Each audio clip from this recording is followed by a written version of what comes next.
Ladies and gentlemen, welcome back to Lifeline. My name is Alex and this channel is designed to inspire you to let your future expand and to find success.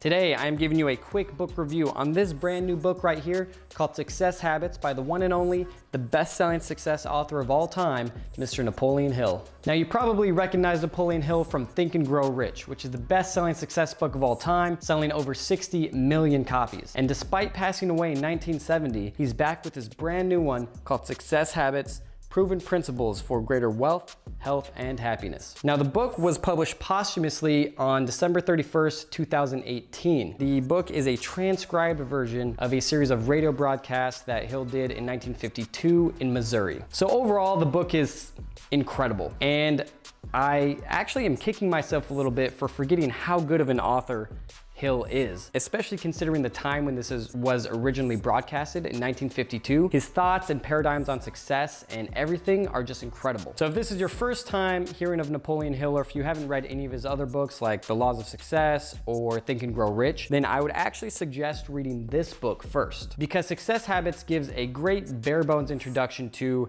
the majority of Hill's philosophies that you'll find in his other books. Again, it was a radio broadcast, so he kind of just had to give the bare bones points of most of his philosophies. Similarly, if you're like me and you just need a refresher on a lot of Hill's teachings, then this is a great book as well. So it's a great resource for both new and veteran readers of Napoleon Hill. So the book is pretty small. It's 223 pages with fairly big text and is pretty easy to read. Hopefully you can see this here. It took me about 2 days to read this at a pretty relaxed and leisurely pace. And so there are 13 chapters here in the book. I'm going to read them off to you quickly because I think this will help give you a better idea of what the book is like. So we first start off with the foreword by Don Green. And then the first chapter is called Definiteness of Purpose. Second chapter, Mastering Your Definite Purpose. Third, Accurate Thinking. 4, How to Be an Accurate Thinker. 5, Applied Faith. 6, Applied Faith Success Stories. 7, The 15 Major Causes of Failure. 8, Persistence and Decisiveness. 9, Self-Discipline. 10, Pleasing Personality. 11, More Factors of a Pleasing Personality. 12, Cosmic Habit Force. 13, Further Application of the Law of the Cosmic Habit Force. Now, I want to read you a few quotes here from the book.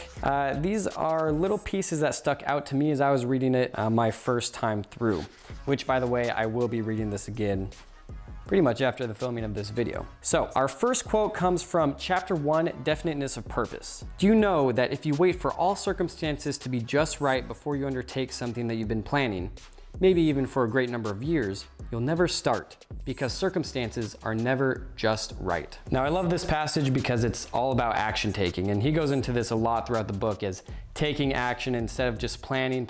You got to make sure you take action, which is part of definiteness of purpose. And the next passage here comes from Chapter 3, Accurate Thinking.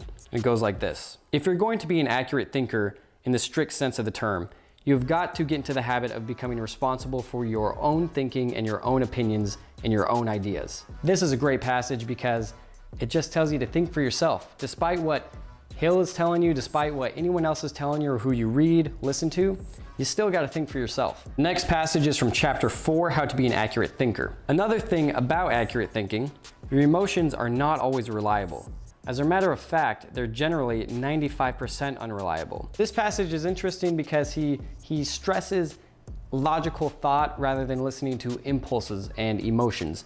And impulses and emotions that we've proven today can be very helpful. So this may be a little controversial, but I love the general idea of it. And that's just use more rational thought. Be more of an accurate thinker. The next passage is again from Chapter 4. Question everything and everyone until you satisfy yourself that you are dealing with facts. Do this quietly, though, in the silence of your own mind, and avoid being known as the doubting Thomas. This passage is really great because, again, it's just telling you to really learn to think for yourself and review all the facts. Do not take anything at face value. The next passage comes from Chapter 6, Applied Faith Success Stories. It's a bit of a long one. It says this: I would say to you, those of you who are close to me, and when I dare to speak in the first person, that if you want to take inventory of all the assets and all of the riches that I possess and pick out the one thing that's worth the most, I would say it's my great enduring capacity of faith and my ability to do whatever I start out to do. I recommend it to you as being the most essential of all the success principles, the ability to believe in yourself.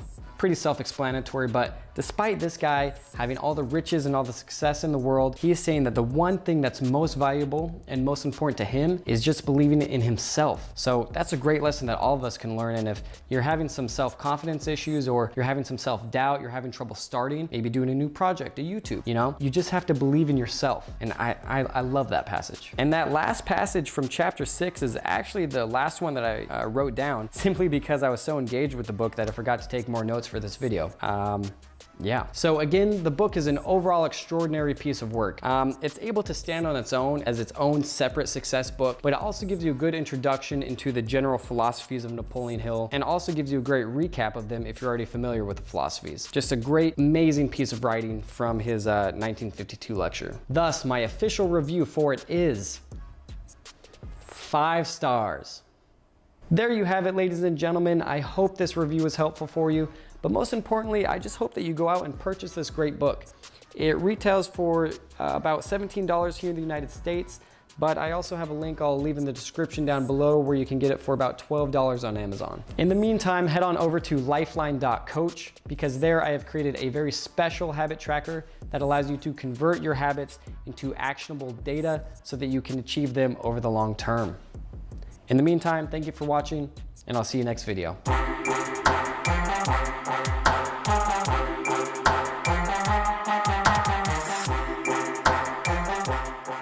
Oh, it's so sick!